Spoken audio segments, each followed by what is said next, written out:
지난 시간에 제가 어려움을 말씀드렸듯이 원래는 200번 누가복음 여리고로 들어가는 길을 해야 됩니다.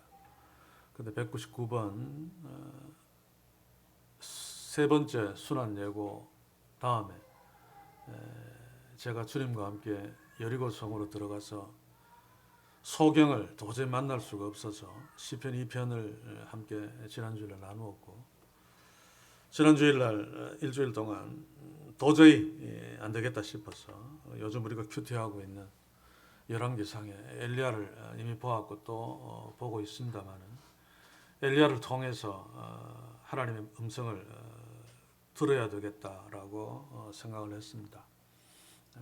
그런 줄 아시고 엘리야를 통해서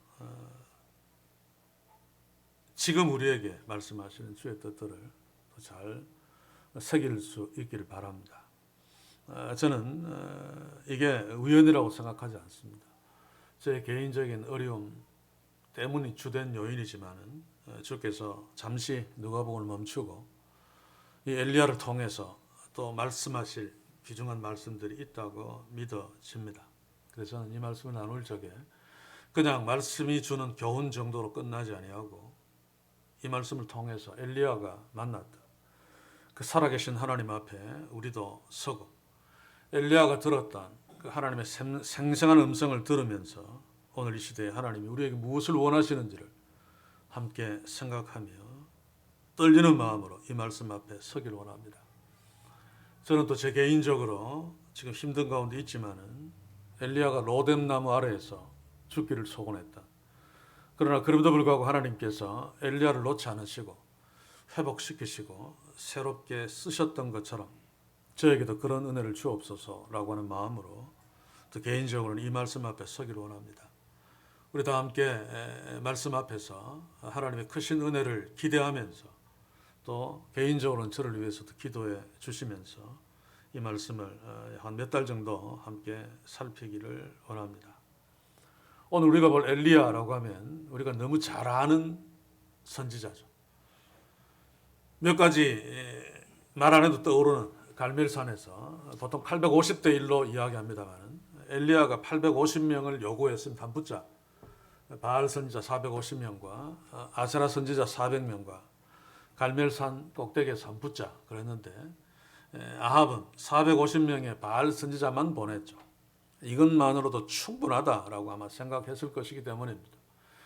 그래서 450명과 대결해서 승리하고 그들을 다 죽여버리는 잊을 수 없는 엘리야의 모습입니다. 그리고 사르밧 가부의 집에 가서 있다가 사르밧 가부의 아들이 죽은 그 죽은 아들을 다시 살려내는, 그리고 3년 반 동안 비 오지 아니한 하늘을 향해 기도했을 적에 하나님이 약속하신 대로 비를 내리게 하는, 그리고 무엇보다도 엘리야 하면 죽음을 보지 않고 불수로를 타고 하늘로 올리움을 받은 그런 엘리야를 우리가 기억하고 있습니다. 그리고 신약 성경에 오면 예수님을 만났던 엘리야를 또 기억하게 되죠. 구약성경 전체에서 가장 극적인 두 영웅을 꼽는다면 모세와 엘리야일 것입니다. 이들은 말라기서 구약성경의 마지막 권에서도 언급되어지죠. 말라기서 4장 4절에서 5절 한번 봅시다. 너희는 내가 호렙에서 온 이스라엘을 위하여 내 종 모세에게 명한 법 곧 율례와 법도를 기억하라. 보라, 여호와의 크고 두려운 날이 이르기 전에 내가 선지 엘리야를 너희에게 보내리니. 또 신약 성경에서도 예수님의 죽으심을 의논하는 아주 중요한 변화산상에서 모세와 엘리야가 함께 나타나서 예수님과 함께 십자가를 의논하는 장면이 있습니다. 그 부분 한번 읽어보겠습니다. 누가복음 9장 30절 31절. 문득 두 사람이 예수와 함께 말하니 이는 모세와 엘리야라. 영광 중에 나타나서 장차 예수께서 예루살렘에서 별세하실 것을 말씀하실세. 왜 하필이면 모세와 엘리야인가? 구약 성경을 대표하는 모세는 모세오경을 대표하고 엘리야는 선지서를 대표하는. 그래서 구약 성경이 말하는 것이 예수 그리스도의 십자가입니다. 함께 변화산상에 나타나서 예수님과 함께 그의 죽음을 별세를 의논했습니다.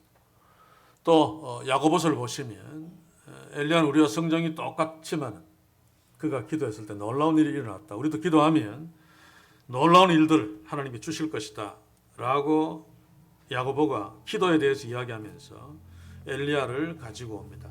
야고보서 5장 17절 18절을 제가 한번 읽어보겠습니다. 엘리야는 우리와 성정이 같은 사람이로되 저가 비 오지 않기를 간절히 기도한즉 3년 6개월 동안 땅에 비가 아니오고 다시 기도한즉 하늘이 비를 주고 땅이 열매를 내었느니라.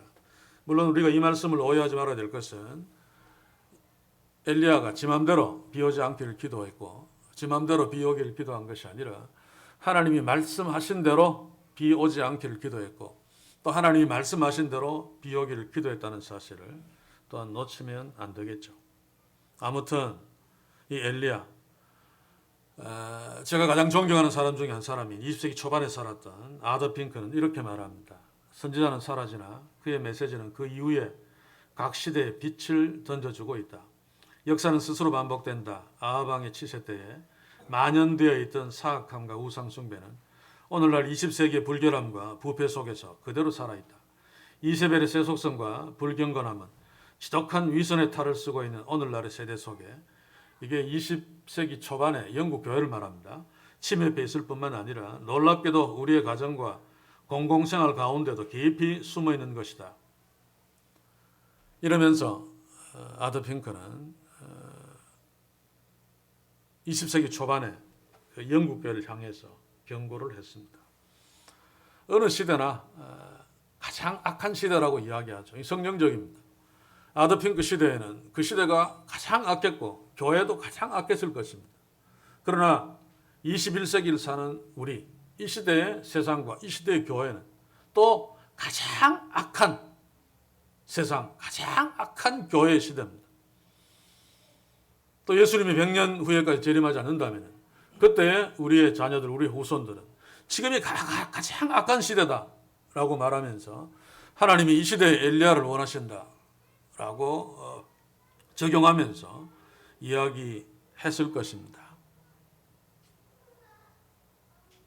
오늘 이 시대, 가장 어두운 시대, 세상이 그렇습니다. 상상하기 힘들죠. 입에 담기조차 어려워. 그리고 이 시대의 교회도 마찬가지입니다. 역사를 보시면 타락한 교회의 중심에 있는 자들이 교회가 하나님의 축복을 가장 크게 받았다라고 하면서 겉으로 보기에 교회가 가장 번성할 때 교회는 가장 악했고 교회가 가장 겉으로 화려하고 번성했을 적에 교회는 이미 죽었음을 우리가 역사적인 교훈을 통해서 알고 있습니다. 이 시대의 교회는 중세교회보다 훨씬 더 심하게 타락했고 훨씬 더 심하게 화려하며 훨씬 더 심하게 죽어 있습니다. 그래서 하나님께서 오늘 이 시대에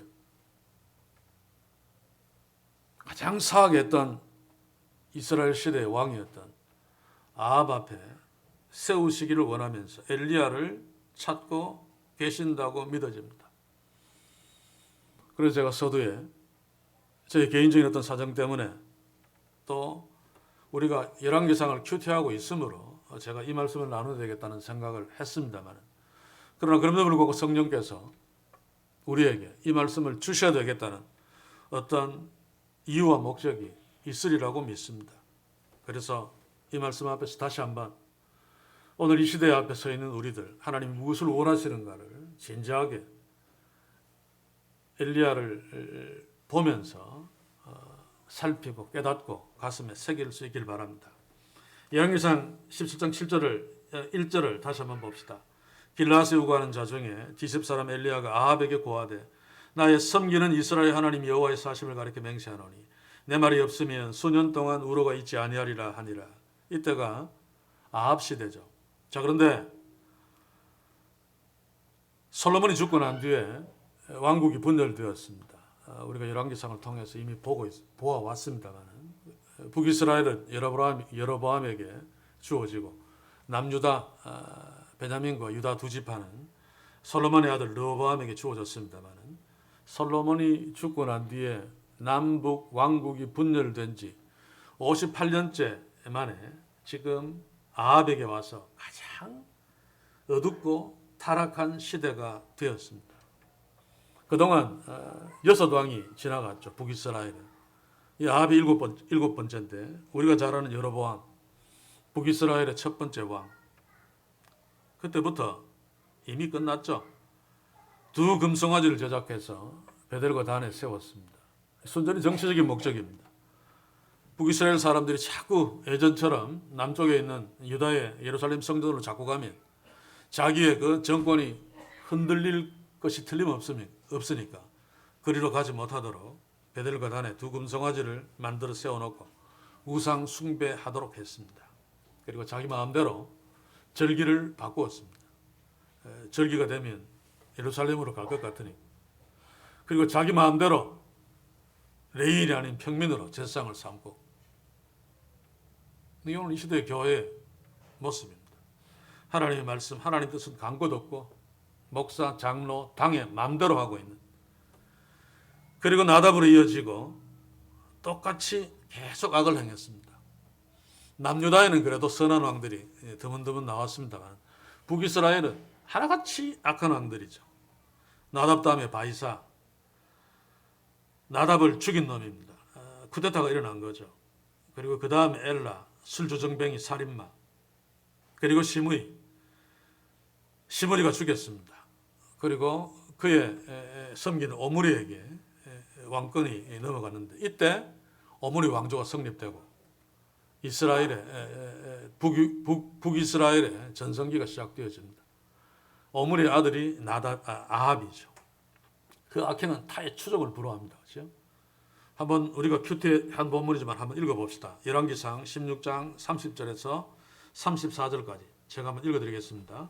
오므리의 아들 아합이 그 전에 모든 사람보다 여호와 보시기에 악을 더욱 행하여 느바세 아들 여로보암의 죄를 따라 행하는 것을 오히려 가볍게 여기며 시돈 사람의 왕 옙바알의 딸 이세벨을 아내를 삼고 가서 바알을 섬겨 숭배하고 사마리아에 건축한 바알의 사당 속에 바알을 위하여 단을 쌓으며 또 아세라 목상을 만들었으니 저는 그 전에 모든 이스라엘 왕보다 심히 이스라엘 하나님 여호와의 노를 격발하였더라.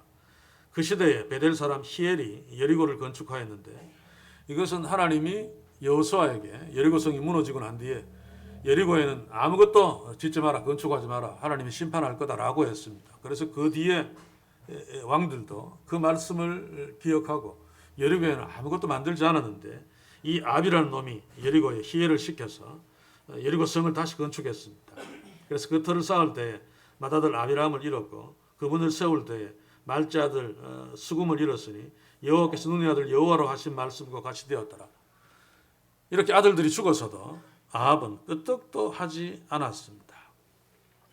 오히려 이세벨에 의해서 아세라 목상들을 수없이 만들어서 이스라엘 땅 전체가 바알과 아세라의 운동장이 되고 말았죠.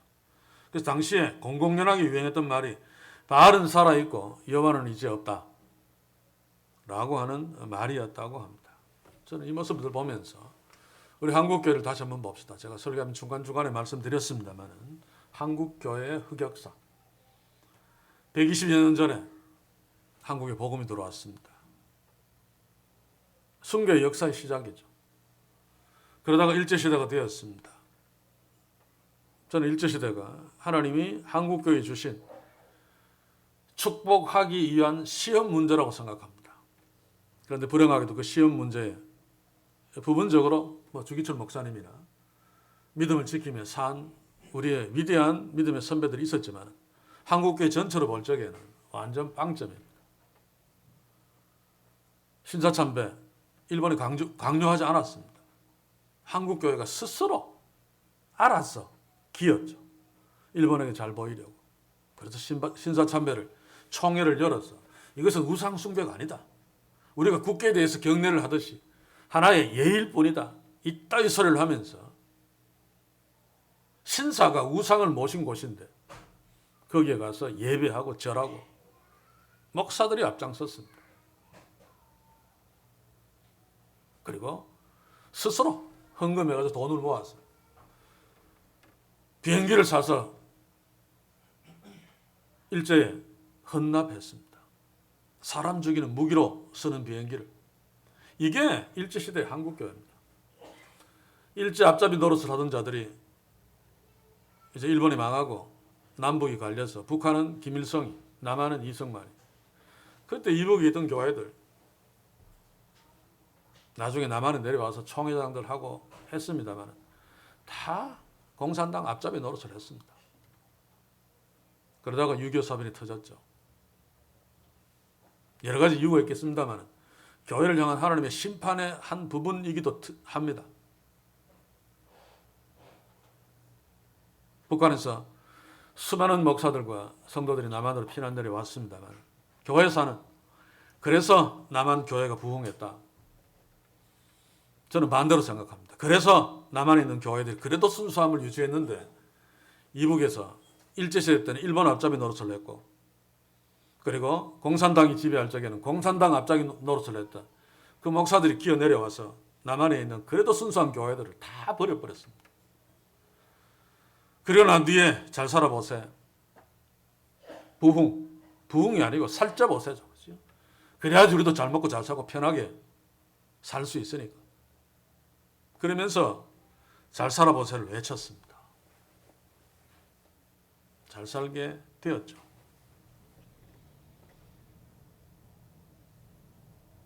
교회 안에 오만 잡것들을 다 가지고 들어와서 사람들이 모여들 수 있도록 그 중에 히트친 작품이 바로 방언기도고 병곤치는 은사입니다.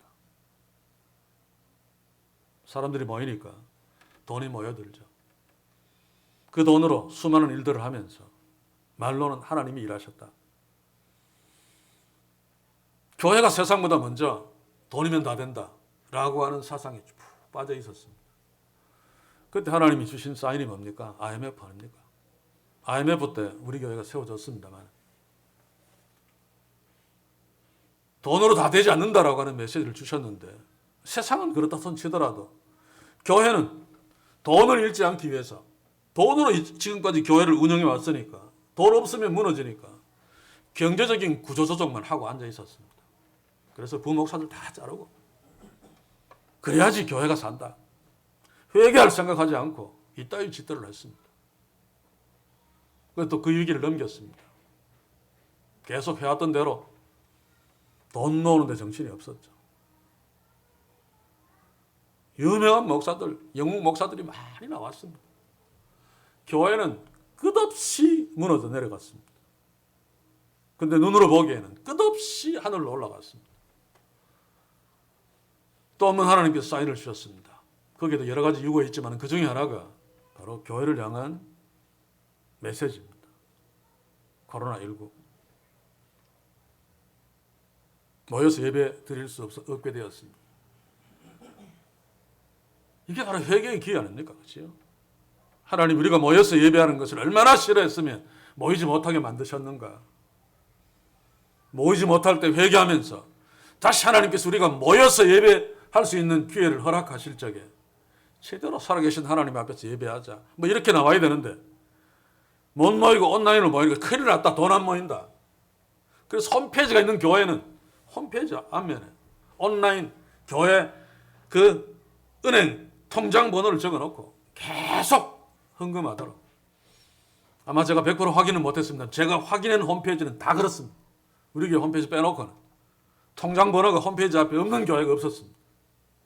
결국 하나님께서 돈이 전부가 아니다라고 하는 메시지로 채찍으로 코로나19를 주셨는데 교회는 여전히 돈 없으면 안 된다라고 하면서 통장 번호를 홈페이지 앞에 내어놓고 비록 온라인 예배 여러분들은 교회에 못 오지만 헌금은 꼭꼭 하십시오.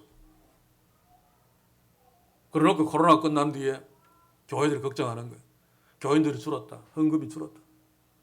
그러면서 가장 먼저 하는 짓들이 뭔가 하면 목사들 월급 좀 줄이고 교회 그 운영비 좀 줄이고 할 생각 안 하고 선교사 보내는 돈 다 끊어버리고. 이게 한국교회입니다. 북이스라엘과 뭐가 다릅니까? 지금 우리가 보려고 하는 아합 시대와 뭐가 다릅니까? 그런데도 전혀 모르고 있죠. 그래서 하나님은 오늘 이 시대에 엘리야를 부르고 계십니다. 그래서 여러 가지 상황들 속에서 제 어떤 개인적인 어려움도 있었습니다만 이 말씀을 오늘 우리에게 주시고 우리를 엘리야로 부르시는 하나님의 마음 앞에 우리로 하여금 서도록 하셨다고 믿어집니다. 패역한 이 시대, 하나님이 등장시킨 아합 시대 엘리야, 오늘 시대에 우리 교회 우리가 그런 엘리야로 설 수 있기를 소원합니다. 문제는 그게 쉬운 일이 아니라는 것입니다. 당시에 지금 오늘 1절을 보시면 디셉 사람 엘리야가 아합 앞에 나아가서 여호와의 사심을 가리켜 맹세하려 내 말이 없으면 수년 동안 우로가 있지 아니하리라. 이거 생명 걸지 않으면 할 수 없는 말입니다.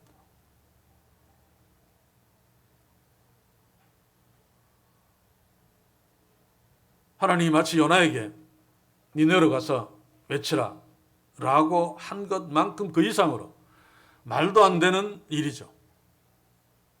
근데 여기서 보면 아예 다른 이야기들은 다 생략되고 바로 엘리야가 아합 앞에 가서 나의 섬기는 이스라엘 하나님 여호와의 사심을 가리켜 맹세하노니 라고 하면서 담대하게 그에게 내 말이 없으면 수년 동안 우로가 있지 아니하리라. 네 망해 라고 하는 3년 동안 비워놓으면 끝나는 겁니다. 그렇게 외쳐댔습니다. 그렇다면 오늘 이 시대에 이 썩어빠진 세상을 향해서 썩어빠진 정부를 향해서 돈 말하는 교회를 향해서 엘리야처럼 외칠 자가 누구인가? 우리는 과연 엘리야가 될 수 있을까? 물어봐야 됩니다.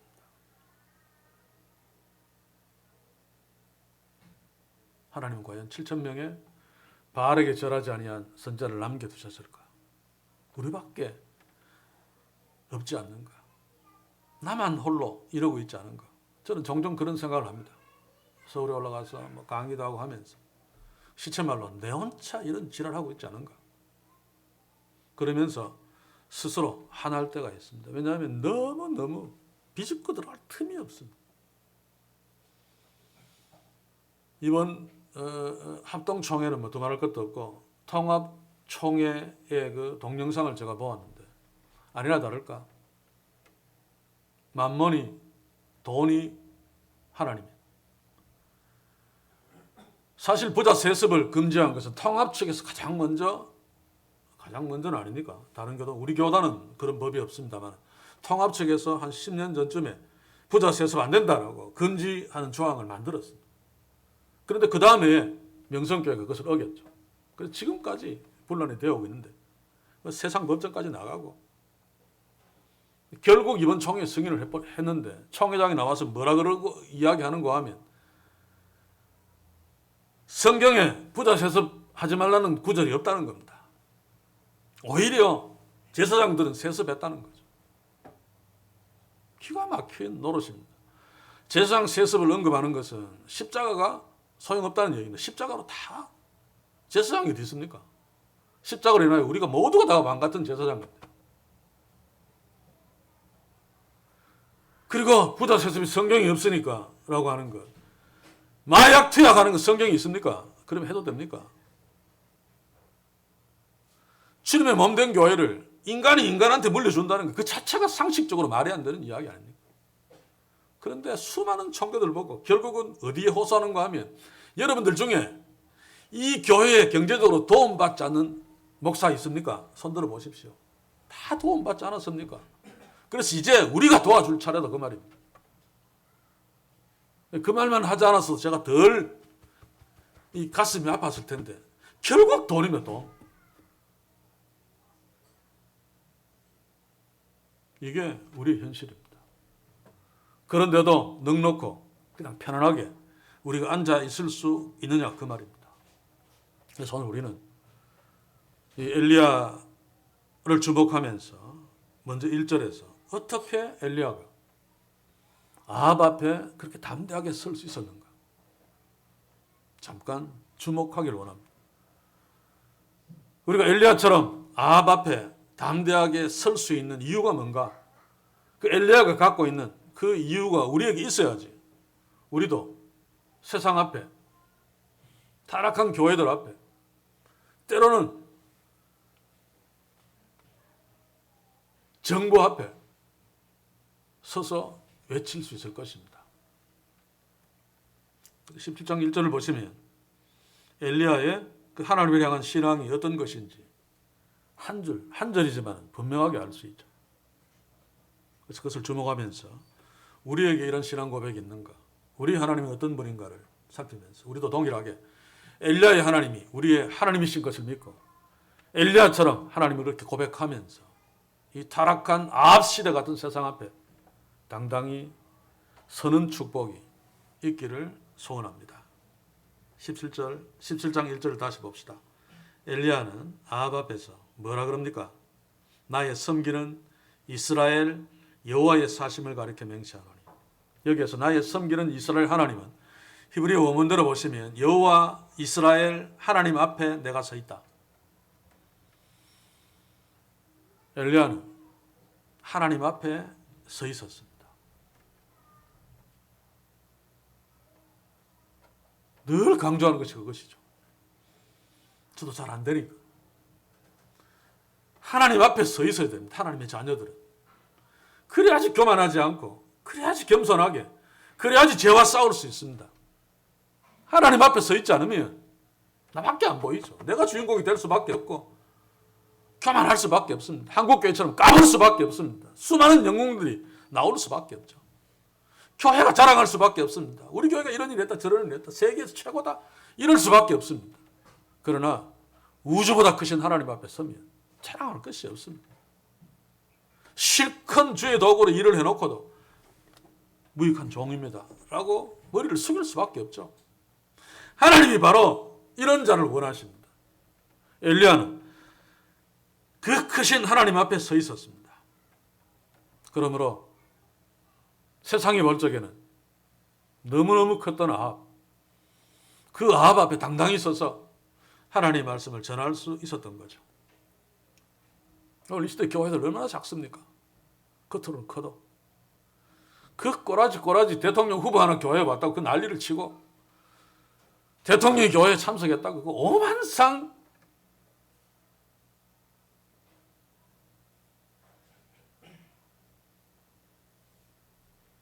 하나님 앞에 서 있지 않기 때문입니다. 그 크신 하나님 앞에 서 있으면 대통령 교회 참석한 그 댓글 하나 날리는 거나 마찬가지죠. 오히려 정말로 약하고 연약한 자가 교회에 왔을 때 더 난리를 쳐야 됩니다.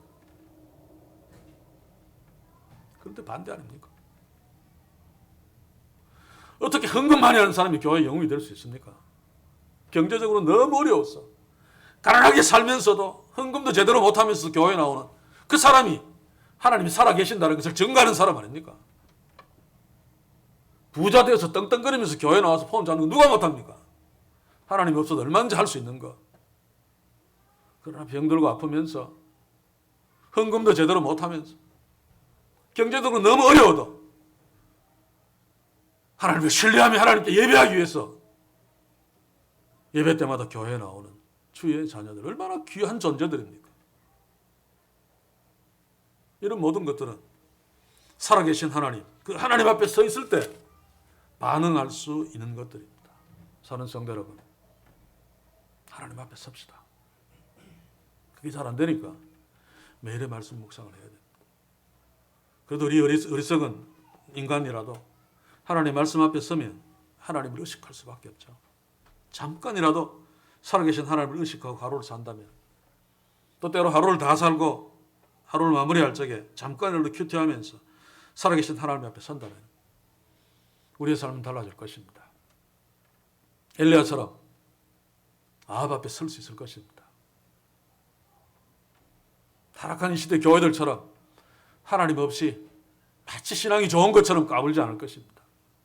우리 모두 이 교회는 엘리야처럼 하나님 앞에서는 진짜 믿음의 축복이 있기를 주의 이름으로 간절히 소원합니다. 그리고 엘리야가 고백한 하나님은 보면 이스라엘의 하나님, 나의 섬기는 이스라엘 하나님. 이스라엘 하나님이라고 하는 것은 언약의 하나님이라는 뜻입니다. 하나님은 이스라엘과 언약을 맺었죠. 나는 너희 하나님이 되고 너희는 나의 백성이 된다. 그 언약은 아브라함 때부터 시작되어졌습니다. 아브라함의 하나님, 이삭의 하나님, 야곱의 하나님.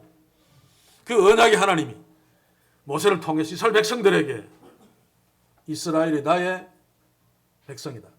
나는 이스라엘의 하나님이다라고 말씀하시고 언약하셨습니다. 그 언약을 하나님은 절대로 깨뜨리지 않았습니다. 그래서 지금 아합으로 인해서 북이스라엘도 그 꼬라지가 엉망이 되어서도 하나님은 그 이스라엘을 놓지 않으시고 엘리야를 불러서 보내신 거죠.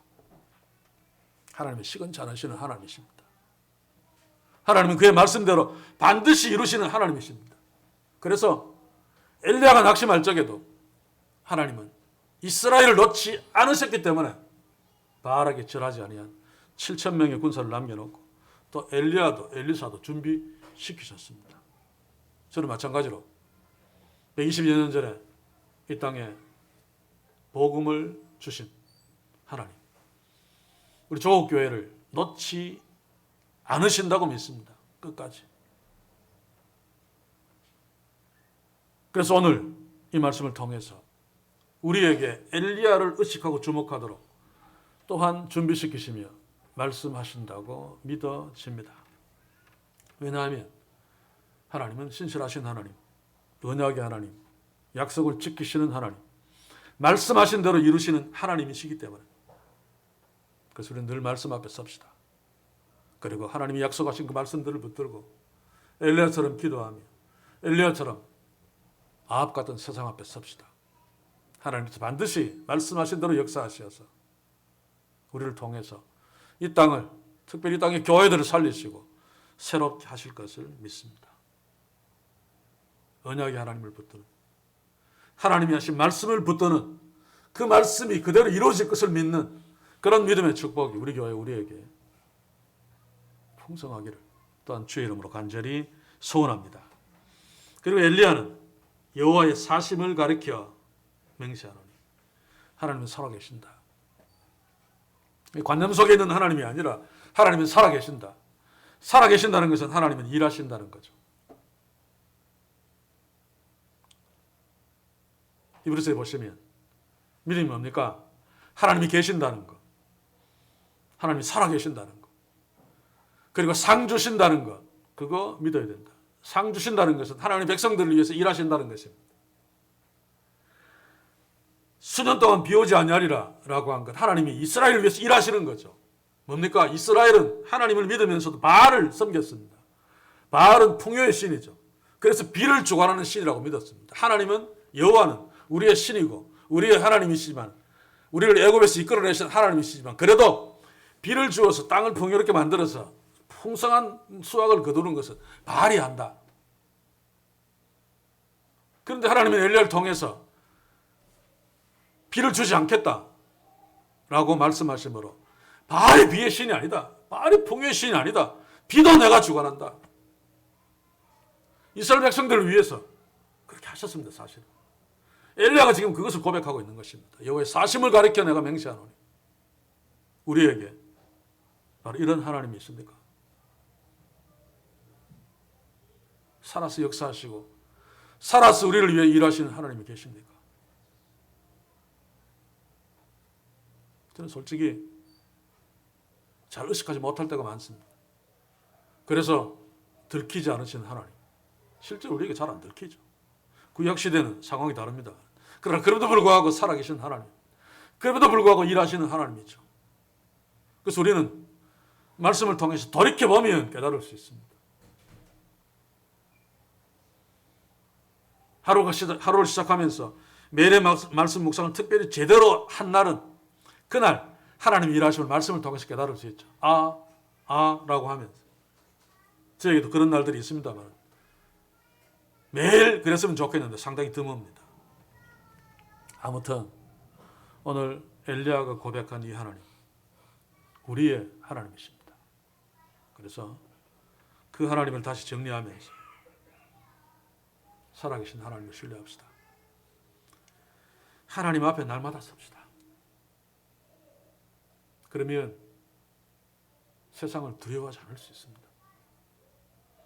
어린아이가 그 옆에 아버지만 있어도 그렇게 무서워하는 개를 겁내지 아니하고 발로 차면서 이시 하듯이 우리가 살아계신 하나님 앞에만 선다면 세상이 두려울 것이 없을 것입니다. 대통령 하나 왔다고 빌빌대지 않을 것입니다. IMF 때 교인들이 좀 적게 와서 헌금이 준다고 호들갑을 떨면서 막 홈페이지에 통장 번호를 막 인쇄해 넣지 않을 것입니다. 하나님 앞에 서 있으면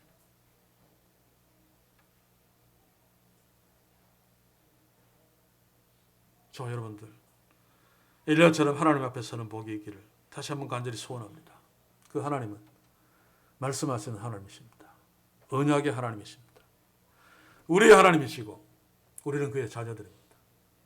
특별히 구약시대보다 훨씬 더 끈끈하죠. 독생자 아들 예수 그리스도를 십자가에 죽이심으로 자녀 삼으심. 그래서 구약시대에는 그냥 간접적으로 짐승의 피를 가지고 또 성전에서도 제사장을 통해서 그냥 하나님 앞에 멀리 서 있을 수밖에 없었지만 예수께서 십자가에 죽으심으로 휘장의 위아래를 찢어버리심으로 우리는 오늘도 담대하게 직접 하나님 앞에 예배할 수 있습니다. 비록 하나님은 영이시기 때문에 눈에 보이지 않지만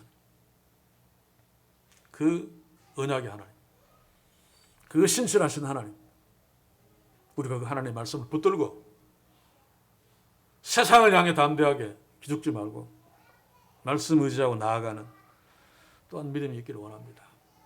같은 이야기입니다만 살아계신 하나님을 의식합시다. 우리가 느끼지 못해도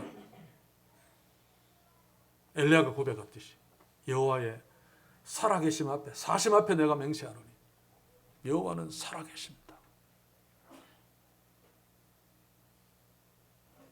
그리고 제가 초도에 괴로우면서 막 힘들어할 적에